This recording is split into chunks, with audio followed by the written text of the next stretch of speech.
Hi, I'm DM Fitzgerald. I'm the creator of the Mper adventure. I'd like to thank all of you that have liked and subscribed to give us a boost. If you haven't liked or subscribed, please consider it.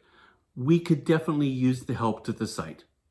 And now, let's roll the tape.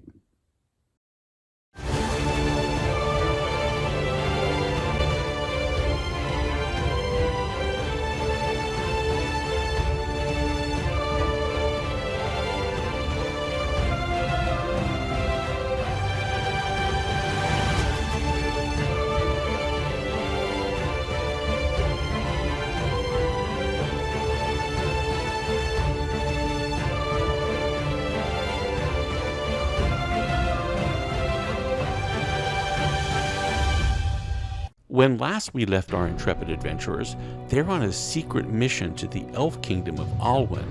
There, they're to present a peace treaty between the elves and southern Desiderata. Also, they're traveling there to try to find a place that can cure Priestess Scalla from her affliction with the cursed metal of the dragon rings.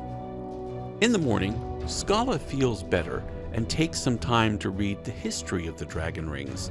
It turns out that several of them are named.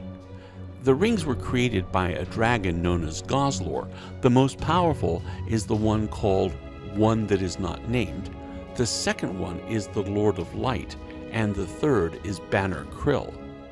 Finally, Gozlor made one called Tara Rael, and it has the Stormwalkers attached to it. Whoever controls the ring controls the Stormwalkers.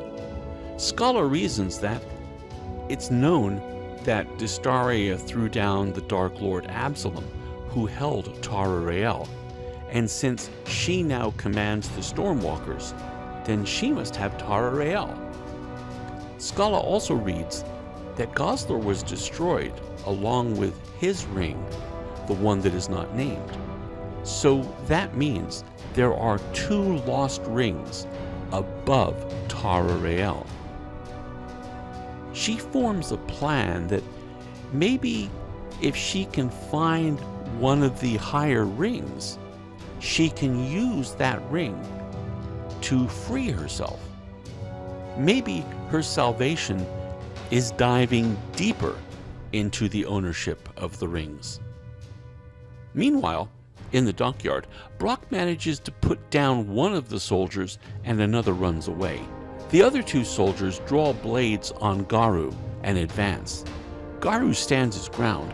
He quickly pulls his hair back, exposing his pointed ears, and informs the men that he is going to use his elvish powers to eat their souls. The two soldiers drop their weapons, jump overboard, and swim away as fast as they can.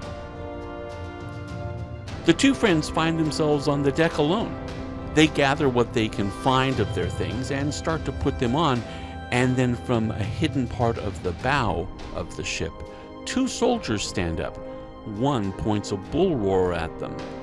Both Garu and Brock freeze in place. It's a tense standoff when suddenly there's a sound of shouting coming from the gangplank. The soldiers keep Garu and Brock covered, but look to see what it is.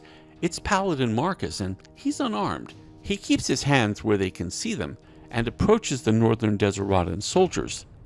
He mentions that he knows of their unit and served with it back before the Civil War. Marcus asks the soldiers to turn Brock and Garu over to him. The soldiers waver, saying that they have orders to watch them until the true men commanders come back. Marcus appeals to the men, giving them his word as a paladin of the Lady Chaldasea, that these men are not their enemy, and that maybe the two soldiers should rethink the sides they have chosen. The soldiers begin to waver. The paladin smiles and holds out his hand for the weapon. The soldiers give the weapon to Marcus, who then gives both of them hugs and gives them some money so they can start anew elsewhere. The men leave, and then the party quickly rifles through the boat. They find a few maps and the rest of Garu's and Brock's equipment. They decide to leave, before the true men return.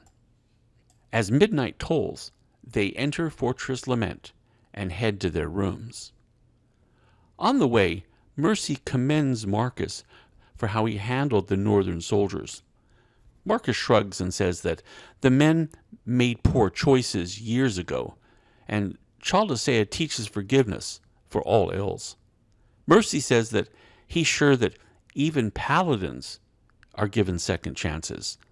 Marcus grins and says that especially paladins are given second chances.